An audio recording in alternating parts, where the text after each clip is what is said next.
Unsure of your dream? Study abroad destination? Clear your doubts. Videsh Consult. Call 9676502888.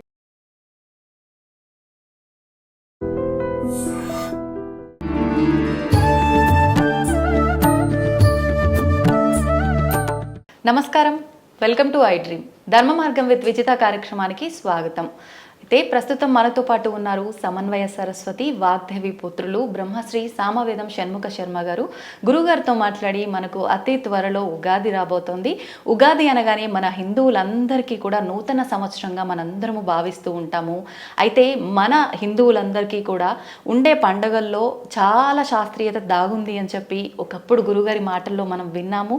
ఆ శాస్త్రీయత ఏంటో ఇప్పుడు సవివరంగా అడిగి తెలుసుకునే ప్రయత్నం చేద్దాం. నమస్కారం గురుగారు. నమస్కారం అమ్మా. ఎలా ఉన్నారు గురుగారు? బాగున్నానమ్మా. ఉగాది శుభాకాంక్షలు. థ్యాంక్ యూ గురుగారు, మీకు కూడా ఉగాది శుభాకాంక్షలు. శుభమ్మా. గురుగారు, ఉగాది అనగానే మనకు తెలుగు ఇప్పుడు అందరం కూడా జనవరి ఫిబ్రవరి అని చెప్పి ఇంగ్లీష్ మాసాలు మాత్రమే గుర్తుపెట్టుకుంటూ ఉన్నాము. కానీ తెలుగు మాసాల్లో చూసుకుంటే మనకి ఇప్పుడున్నది క్రోధినామ సంవత్సరము. ప్రస్తుతం క్రోధి అనగానే కొంత కోపము అలాంటిది మనకు అర్థమవుతోంది పేర్లో. రాబోయేది శ్రీ విశ్వవసునామ సంవత్సరము. మరి ఈ సంవత్సరం అంతా ఎలా ఉండబోతోంది? అసలు విశ్వవసునామ సంవత్సరం అంటే ఏంటి? ఇది విశ్వావసు అమ్మా. మనకు 60 సంవత్సరాలు ఉన్నాయి ప్రభవ నుంచి. ఇది 39వ సంవత్సరం. ఇది విశ్వావసు అనే మాటకు అర్థం విశ్వేషాం వసు యస్మాత్ నాకు అర్థం. ఎవరి నుండి ఈ విశ్వానికంతటికి సంపద వస్తోందో అతన్ని విశ్వావసు అంటారు. అదేవిధంగా విశ్వం వాసయితి, విశ్వాన్నంతటికి ఉనికిని అవడిస్తున్నాడో అతడు విశ్వావసు. ఈ రెండు అర్థాలు పరమేశ్వరుడి పరంగా అంటే భగవంతుడి పరంగా చెప్పబడుతున్నాయి. విశ్వంలో అన్ని సంపదలు ఆయన నుంచే వస్తున్నాయి.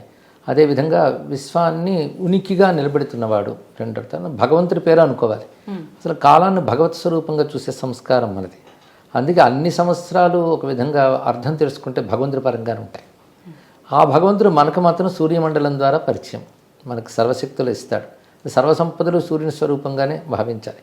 అదే కాలానికి సూర్యుడు చాలా ప్రధానం కనుక ఆ కాలస్వరూపుడిని భగవంతుడి పరంగా సూర్యపరంగా దీనికి అర్థం చెప్పుకోవాలి. పేరు చాలా బాగుంది, విశ్వావసు. అందరికీ సంపదలు ఇచ్చేవాడు, అందరికీ ఉనికినిచ్చేవాడు, అంటే శాశ్వతమైన ఒక ఆధారంగా ఉంటాడు అని కనుక మంచి శబ్దం కనుక మంచిగానే భావిద్దాం. పైగా ఒక్కొక్క సంవత్సరానికి ఒక్కొక్క ఫలం మనకు పంచాంగ శాస్త్రాలు చెప్తున్నాయి. విశ్వావసు అని పేరు బట్టి ఈ సంవత్సరం అంతా క్షేమంగా ఉంటుంది, మంచి పంటలు వస్తాయని అర్థాన్నే చెప్పారు. ఇక క్రోధి మొదలైన శబ్దాలు, రక్తాక్షి, రుధిరోద్గారి ఇలాంటి పేర్లు కూడా ఉన్నాయి. సౌమ్యమైన పేర్లు ప్రమోద ఇత్యాది పేర్లు ఉంటాయి. ఉగ్రమైన పేర్లు ఉంటాయి. కాలం అలాగే ఉంటుంది, ఉగ్రంగా సౌమ్యంగా ఉంటుంది. ప్రకృతి కూడా అలాగే కనబడుతుంది మనకి. ఇవాళ ఎండలు ప్రశాంతంగా ఉంటే మరొకప్పుడు ఉగ్రంగా ఉంటాయి. కనుక ఉగ్రం సౌమ్యం రెండు ప్రకృతి యొక్క లక్షణం, భగవంతుడి యొక్క లక్షణం. అయితే ఉగ్ర సౌమ్యాలు రెండు ప్రపంచానికి చివరిలో క్షేమాన్ని కలిగిస్తాయి. కనుక చెడు వెనకాల మంచి ఉన్నట్టుగా చెడు అనుకోవడానికి లేదమ్మా. ఎవడైనా తప్పు చేసాడు అనుకోండి, శిక్షించినప్పుడు క్రోధమే చూపిస్తాం, అదే క్రోధ అయ్యింది. కనుక మనం దాన్ని పాజిటివ్ యాంగిల్లో చూడాలి. భగవత్పరంగా అనగానే దాన్ని మనం సానుకూలంగా దివ్యంగా దర్శించాలి. అందుకే ప్రతి కాలం అనుకూలిస్తుందనే భావంతోనే స్వాగతించాలి.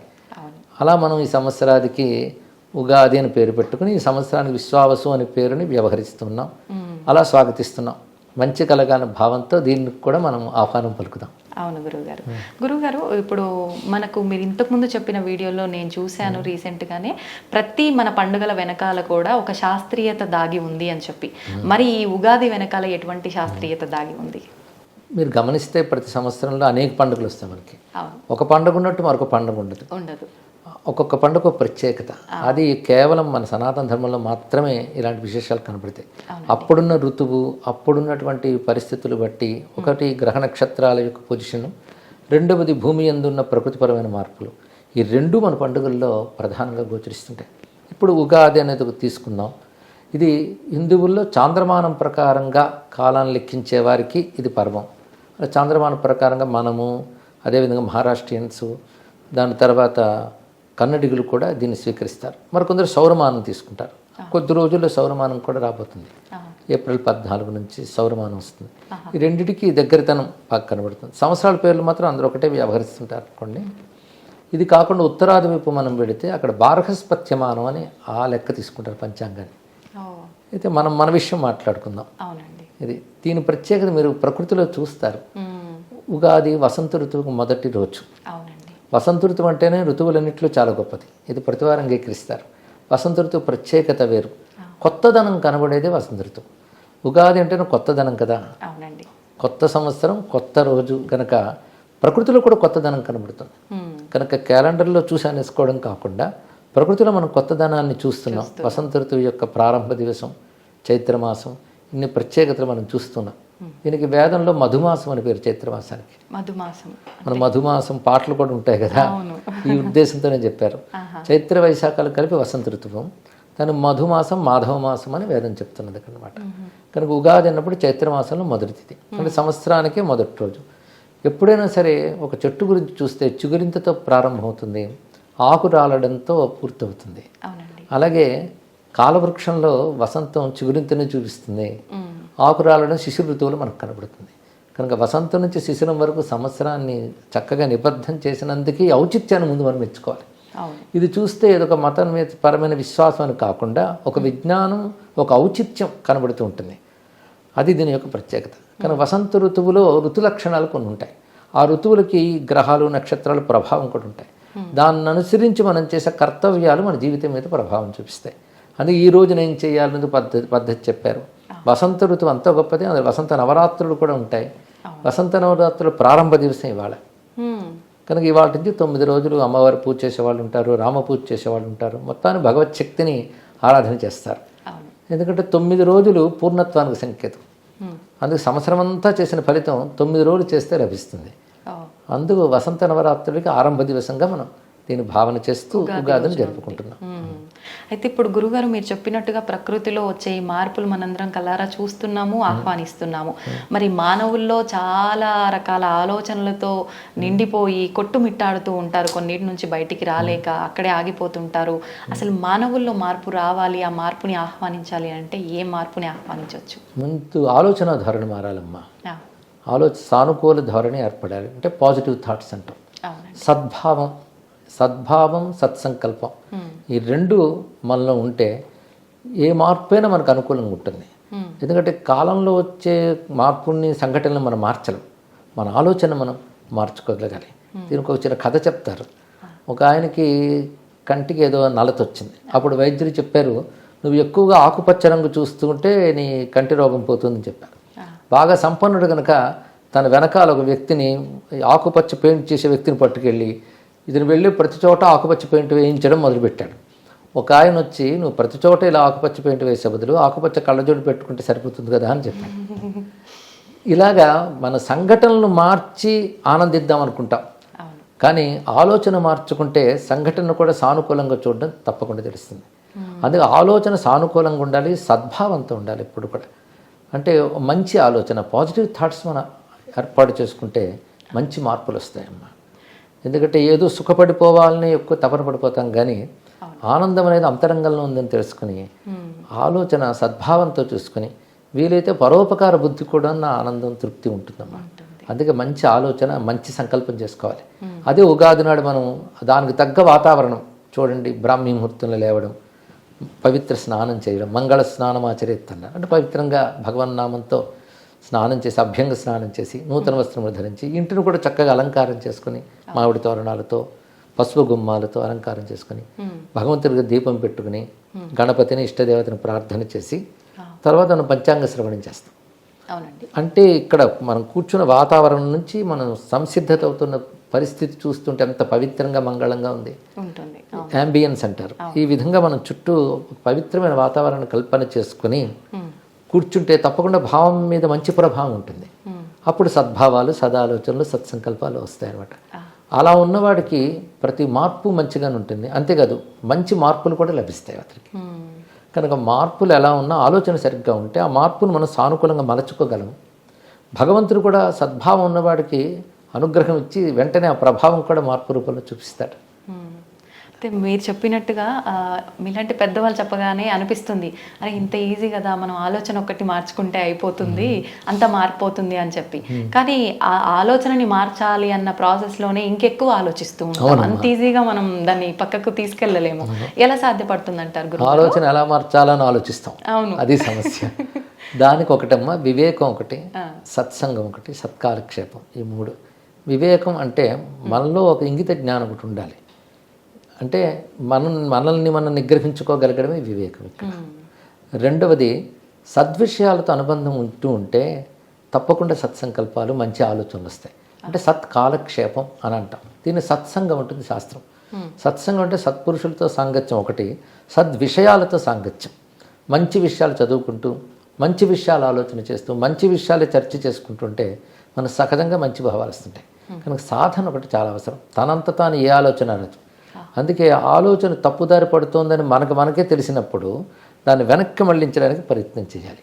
అందుకే మనకు ఆధ్యాత్మిక సాధనలన్నీ దానికే ఏర్పడ్డాయి. ఒక ధ్యానం కానీ, ఒక ప్రార్థన కానీ, ఒక పూజ కానీ, ఇవన్నీ కూడా ఆ మనస్సుని నియంత్రించి మంచి వైపు తిప్పడం కోసం, మరల్చడం కోసం ఏర్పాటు చేశారు. అందుకే అలాంటి సాధనలు కానీ చేసుకుంటే మన ఆలోచనలు కూడా నియంత్రణ చేయవచ్చు, ఆలోచనని సంస్కరించుకోవచ్చు, రెండు చేయవచ్చు. గురుగారు, ఉగాది పచ్చడి మనందరికీ గుర్తొచ్చేది ఇందాక మీరు చెప్పినట్టుగా పంచాంగ శ్రవణము, ఈ ఉగాది పచ్చడి కూడా రెండు విశేషమైనవి. అయితే మీరు ఇంతకుముందు చెప్పినట్టుగా ఈ ఉగాది పచ్చడి అనగానే మన ఆరోగ్యరీత్యా శాస్త్ర ప్రకారంగా కూడా అది తయారు చేయబడింది అని చెప్పి దాని గురించి రెండు మాటలు. ఇప్పుడు ముందుగా నేను ఉగాది పచ్చడి అనే మాట నాకు ఎందుకు నచ్చదమ్మా. ఉగాది ప్రసాదం అని పేరు పెడితే బాగుంటుంది అంటాను. తప్పకుండా గురుగారు. ఎందుకంటే మనం దీన్ని పొద్దున భగవంతుడికి నివేదన చేసి తీసుకోవాలన్నారు.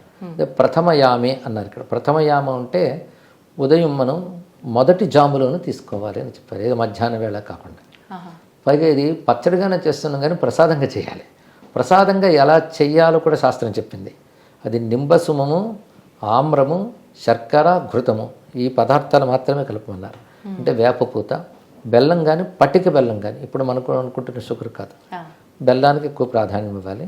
బెల్లము, తర్వాత వేపపూత, ఆమ్రం అంటే మామిడి, ఆవు నెయ్యి కూడా అంతే. ఆవు నెయ్యి దేవతలకు ప్రీతి కదా, అమృత స్వరూపం అది. అందుకే అది కలిపితే అమృతం దేవతలకు ఇచ్చినట్లే. కనుక ఇది మనం ప్రసాదం తయారు చేసుకుంటున్నాం. అంటే ముందు నైవేద్య పదార్థంగా చేసి భగవంతుడు నివేదన చేయగానే ప్రసాదం అవుతుంది. ఆ ప్రసాదాన్ని మనం స్వీకరిస్తున్నాం. ఇది ఇందులో ప్రధానం. అంతేగాని మిగిలిన పోపులు, ఇవి తాళింపులు ఇవన్నీ కలిపేయడం ఉందే, అది వారి అభిరుచులు బట్టి చేస్తున్నారు. కానీ శాస్త్రం మాత్రం నిర్దేశించింది ఇంతేనమ్మా, ఇవి మాత్రమే తీసుకోవాలి. దీని వెనకాల ఆరోగ్య లక్షణాలు ఆయుర్వేద నిపుణులు చెప్తారు. కానీ ఇది భగవంతుడికి నివేదిస్తాం. ఈ సమయంలో వచ్చేటువంటి మామిడి కానీ, వేపపూత కానీ ఇవన్నీ ఆరోగ్యకరం. అలాగే బెల్లం దేవతా ద్రవ్యం, నెయ్యి దేవతా ద్రవ్యం. అందుకే అవి నివేదించి వాటిని ఆ పవిత్ర భావంతో, ప్రసాద భావంతో తీసుకుంటే మనస్సుకి ప్రసాద లక్షణం అంటే ప్రసన్నత లక్షణం వస్తుంది. అది ఇలా తీసుకోవాలి ఉగాది ప్రసాదాన్ని. అయితే గురుగారు, మనకి ఉగాది ప్రసాదం ఎంత ప్రత్యేకతో సాయంకాలం పంచాంగ శ్రవణం కూడా అంతే ఇంపార్టెంట్ ఆ రోజున. ఎందుకు వినాలి అసలు ఈ పంచాంగ శ్రవణం అనేది? మామూలుగా చాలా పవిత్రంగా భావిస్తూ ఉంటాము. వినటం వల్ల మనకి ఏదో వస్తుందా? అసలు ఎందుకు వినాలి? సాయంకాలం వినాలని మాత్రం శాస్త్రంలో లేదమ్మా. అది ప్రాతకాల కృత్యంగానే చెప్పారు. సాయంకాలం అంటే తప్పేం లేదు, ప్రాతకాలంలోనే వినవచ్చు. ఎందుకంటే ఆ రోజు కదా ప్రారంభించుకుంటున్నాం కాలాన్ని, అందుకే పొద్దుటే ప్రారంభించుకోవచ్చు. అయితే శాస్త్రాలు ఏం చెప్పారంటే ముందు భగవత్ పూజ, తర్వాత పంచాంగ శ్రవణం, తర్వాత ప్రసాద స్వీకారం చెప్పారు. అంటే పంచాంగ శ్రవణానికి అంత ప్రాధాన్యం ఉన్నది. పంచాంగ శ్రవణం అంటే సాధారణంగా ప్రతిరోజు 5 అంగములు ఉంటాయి మన పంచాంగంలో. అవి తిథి, వార, నక్షత్ర, యోగ, కరణాన్ని 5 గురించి చెప్పేది పంచాంగములు. ప్రతిరోజు మనం నిత్య పూజలు చేసేటప్పుడు కూడా వీటి సంకల్పంలో సంవత్సరం పేరు చెప్పుకుంటాం, అయ్యనం చెప్తాం, ఋతువు చెప్తాం, మాసం చెప్తాము, పక్షం చెప్తాము. దాని తర్వాత తిథి, వార, నక్షత్రాలు కూడా చెప్తాం. కొన్ని చోట్ల యోగకరణాలు కూడా చెప్తారనుకోండి, శుభయోగే శుభకరణి అనేస్తారు తెలుసుకోకపోతే. మొత్తానికి ప్రతిరోజు పంచాంగం చెప్పుకునే మనం ప్రాతకాలాన్ని, దినాన్ని ప్రారంభించుకుంటున్నాం. ఎందుకు చేస్తాం ఇదంటే, ఒకటి ఈ రోజు గుర్తుపెట్టుకోవడం కోసం ఒకటి, అంతేకాకుండా తిథి, వార, నక్షత్రాదులన్నీ కూడా కాల అంగములు. వీటికి దేవతలు ఉంటారు, అభిమాన దేవతలని, అధిదేవతలని ఉంటారు ఇక్కడ. కనుక ఈ పంచాంగాన్ని శ్రవణం చేస్తే ఆ కాల దేవతల అనుకూలత, అనుగ్రహం మనకు లభిస్తుంది. అదొకటి. ముఖ్యంగా ఈ రోజున పంచాంగ శ్రవణంలో చేసేది అంటే సంవత్సర స్వరూపం మొత్తం తెలుసుకుంటారు. ఈ సంవత్సరం ప్రారంభమైంది, ఏ రోజున ప్రారంభమైంది, ఏ వారం నాడు, ఆ వారం ఏ దేవత ఉన్నారో అదే సంవత్సరానికి రాజు అవుతుంది. ఉదాహరణకు కూడా విశ్వావసనామ సంవత్సరం ఈ ఏడాది ఆదివారం ప్రారంభమైంది కనుక సూర్యుడు రాజు అయ్యాడు. అలా సూర్యుడు రాజు అయితే మిగిలిన వాళ్ళు ఏమవుతారో సర్వగ్రహములు చెప్తారు. గ్రహములు, గ్రహ దేవతలు, అవి చెప్పుకుని సంవత్సరానికి రాజు, సేనాపతి, మంత్రి అని వాళ్ళకు పదవులు ఇచ్చినట్లుగా చూపిస్తారు. అది ఊరికనే ఇచ్చినట్లు కాకుండా వాళ్ళు వేటిని నియంత్రిస్తుంటారో చెప్తారు. ఆ గ్రహం యొక్క అధీనంలో ఏముంటుంది. సేనాధిపతి అంటే అతని అధీనంలో సైన్యాదులు ఇవన్నీ నడుస్తాయి. దాని ప్రభావం కాలం మీద ఎలా ఉంటుందో చెప్తారు. ఇలా సంవత్సర స్వరూపాన్ని తెలుసుకుంటూ ఈ సంవత్సరంలో రాబోయే ముఖ్య పర్వాలు ఏమిటి, అలాగే మూఢాలు ఎప్పుడు వస్తాయి, ముహూర్త కాలములు ఎప్పుడున్నాయి, గ్రహణాలు ఎప్పుడు వస్తాయి, అలాగే పర్వకాలముల్లో ముఖ్యంగా పుష్కరాలు లాంటివి ఈ సంవత్సరం ఎప్పుడు వస్తాయి, ఇవన్నీ ఆ రోజు చెప్పుకుంటాం. సంవత్సరం గురించి ఒక అవగాహన వస్తుంది. దాన్ని బట్టి ఈ సంవత్సరం ఎప్పుడు ఏం చేయాలో మనకు ఒక ప్రణాళిక ఏర్పడుతుంది. పైగా వృత్తులు మొదలైన చేసే వాళ్ళకు కూడా ఏ వృత్తికి ఏ మాసం, ఏ తిథి, ఏ ముహూర్తం అనుకూలమో కూడా చెప్తారు. వీటిలో వర్షాల మీద ఆధారపడే వ్యవసాయదారులకు కానీ, వ్యాపారవేత్తలకు కానీ, వాళ్ళందరికీ ఏ వస్తువులకి ఈ ఏడాది మంచి లాభం ఉంటుంది, ఇలాంటివి కూడా ఈ గ్రహ పరిస్థితి బట్టి పంచాంగం చెప్తుంది. ఇవన్నీ వినడం వల్ల వారి వారి వృత్తుల్ని, వ్యాపారాలను కూడా ప్రణాళిక వేసుకోవచ్చు. సంవత్సరం గురించి తెలుసుకుంటారు. పైగా సంవత్సరం కూడా దేవతా స్వరూపంగా మనం భావిస్తాం. దానికి విష్ణు శాస్త్రంలోనే అహ సంవత్సరో వ్యాళ, ఋతు సుదర్శన కాల, ఇలాంటి నామాల్లో ఋతువులు, సంవత్సరము భగవన్ నామాలుగా చెప్పాం. అందుకే సంవత్సరాలు 60 కూడా భగవత్ స్వరూపాలే. ఈ సంవత్సరం కూడా ఆ భగవంతుని యొక్క అనుగ్రహం రావడం కోసమని ఇక్కడ పంచాంగ శ్రవణంలో సంవత్సర స్వరూపాన్ని వినడం అనేది ప్రధానంగా కనబడుతుంది. సంవత్సరం యొక్క స్వరూపం ఎలా ఉంది, ప్రభావం ఎలా ఉన్నది, దాని స్వభావం ఎలా ఉన్నది, ఇవన్నీ తెలుసుకోవడమే పంచాంగ శ్రవణంలో కనబడుతుంది. దీన్ని బట్టి కాలదేవతల యొక్క అనుగ్రహం పొందడం ఒకటి, రెండవది ఆ సంవత్సరం గురించి తెలుసుకొని మనం ఏ విధంగా దాన్ని అమలుపరుచుకోవాలి, ఎలా అనుకూలంగా మలచుకోవాలి, ప్రణాళిక ఎలా వేసుకోవాలో చెప్తారు. కొందరు ఏమిటంటారంటే శుభ ఫలితాలు, అశుభ ఫలితాలు ఏమిటా అని ఉత్సుకత బాగా చూపిస్తుంటారు. అవునండి, శుభాశుభాలు అనేవి అది సూచిస్తుంది పంచాంగం, అంతేగాని అది మలచుకోవడం మన చేతిలో ఉంటుంది అంతే. కనుక దానికి తగ్గట్టుగా మనం మలచుకోగలగాలి. అందుకని శుభం ఉంది కదా అని సంతోషించడం కానీ, అశుభం ఉంది కదా అని గుండెలు పగలగొట్టుకోవడం కానీ అక్కర్లేదు. ఇది మంచిగా మనకు ఉండాలి, దాన్ని ఎలా మలచుకోవాలి అని చెప్పడమే పంచాంగ శ్రవణంలో కనబడుతున్నది. అదే సమయంలో దేవతా స్వరూపంగా భావిస్తాం కనుక ఆ కాలదేవతల అనుగ్రహం లభించడం కూడా పంచాంగ శ్రవణంలో పరమార్థం. గురువుగారు, మీరు చెప్పిన దాన్ని బట్టి విశ్వవసునామ సంవత్సరం అనగానే చాలా బాగుండబోతోంది, మంచి సూచనలే కనిపిస్తున్నాయని. కానీ ఆల్రెడీ ఇప్పటికే చాలామంది వీడియోల్లో చాలా భయపెట్టేటట్టుగా మాట్లాడటము, ఆ ముందు రోజే షష్టగ్రహ కూటమి ఏర్పడుతోందని, దాని ప్రభావము కూడా ఇదంతా పడబోతోందని చెప్పి అంటున్నారు. అదంతా వాస్తవమేనండి? ఇప్పుడు కాలం ఎలాంటిది వచ్చిందంటే ఏదైనా 10 మందిలో సంచలనం కానీ, భయపెట్టడం కానీ చెప్తే గొప్ప ఆదరణ లభిస్తుందన్న భావం ఒకటి ఏర్పడిందండి. అయితే ఇలాంటివి కాలంలో అప్పుడప్పుడు ఈ గ్రహకూటములు అవి ఏర్పడుతుంటాయి. వాటి బట్టి ఏవో ఫలితాలు మనకు చెప్తూ ఉంటారు. శాస్త్రానికి కాదనవు కానీ నిజానికి చెప్పాలంటే ఎప్పుడూ భయంకరమైనవి, ప్రమాదం కలిగించేవి ఇలాంటివి జరుగుతాయి అనుకోవడానికి లేదు. ఏదైనప్పటికి కూడా సద్భావం ఉంటే తప్పకుండా అనుకూలిస్తుంది. కానీ అనేక మంది పెద్దలు ఇప్పుడు చెప్తున్న విషయం ఏంటంటే షష్టగ్రహ కూటమి అనేటటువంటి విషయంలో భయపడవలసిన అవసరం ఏమీ లేదు, అంత ప్రమాదకరమైనవి ఏవీలో, అదొకటి తెలుసుకోవాలి. ఈ సమయంలో నాకు గుర్తొస్తుంది, ఆ మధ్య ఎప్పుడో అష్టగ్రహ కూటమి లాంటిది వచ్చినప్పుడు కాంచేతేంద్రుడు చంద్రశేఖర సరస్వతి స్వామి వారు ఒక పని చేశారు. తిరుజ్ఞాన సంబంధులైన మహానుభావుడు, గొప్ప శైవ భక్తులు ఉండేవారు. ఆయన 10 గమలను రచించారు. అవి ఇప్పటికీ తమిళనాడు అందరూ పారాయణ చేస్తారు. అందులో కాలమెల్ల నల్ల నల్ల అని ఒక 10 రాశారు. అంటే కాలం అంతా మంచిదే మంచిదే అంటూ చక్కటి భావం. అది అన్ని కాలాలు మంచివి అనే భావం మనం తెచ్చుకోవాలి. అదేవిధంగా ఎవరికి మంచివి అంటే ఎవరైతే భగవత్స్మరణ చేస్తూ భగవత్ చింతనతో కూడి ఉంటారో, 10 మందికి పనికొచ్చేలా ఉంటారో వాళ్ళకి ప్రతికాలం అనుకూలిస్తుంది అనే భావం అందులో ఉంది. అష్టగ్రహ కూటమి వచ్చినప్పుడు అది పారాయణ చేయమని అని చెప్పారు. అంటే కాలం మంచిదే భగవద్ ఆరాధకులకి, భగవత్ కృప కలిగిన వారికి అన్ని కాలాలు మంచివే అనేటువంటి భావన. అదే విషయాన్ని మనకు తెలుగులో రామదాస్ గారు దినమే సుదినము సీతారామ స్మరణే పావనము ప్రీతినైన ప్రాణ భీతినైన నిన్నే రీతి తలచిన అన్నారు ఇక్కడ. కానీ భగవంతుని తలంచుకుంటే అన్ని సుదినాలే. అందుకే మనం దినంలో లేచేటప్పుడే భగవత్స్మరణతో లేస్తాం. 2 అందులో అన్ని శుభాలు కలిగితే సందేహం లేదు. ఏదైనా మనకు ప్రతికూలమైన కలిగినా దాన్ని తట్టుకునే శక్తి, అర్థం చేసుకునే శక్తి, మనల్ని అనుకూలంగా మార్చుకునే శక్తి భగవంతుడు ఇస్తాడు తప్పకుండా. కనుక ఏ ప్రమాదాలు ఈ సంవత్సరం చక్కగానే ఉంటుందని మనం భావిద్దాం, సందేహం లేదమ్మా. గురుగారు ఇంకొక విషయం, మామూలుగా ఉగాది అనగానే ఇప్పుడు మీరు చెప్పినంత వరకు ప్రతి ఒక్కరం మాట్లాడుకుంటాము, ప్రతి ఒక్కరు చెప్పేది కూడా అదే. కానీ నేను మీ వీడియోలో విన్నది ధ్వజారోహణము అని చెప్పి ఒక కొత్త విధానం గురించి. అదేంటండి, ఎవరు ఆచరిస్తారు దాన్ని? ఇది ధర్మశాస్త్రంలో ఉన్న విషయమేనమ్మా.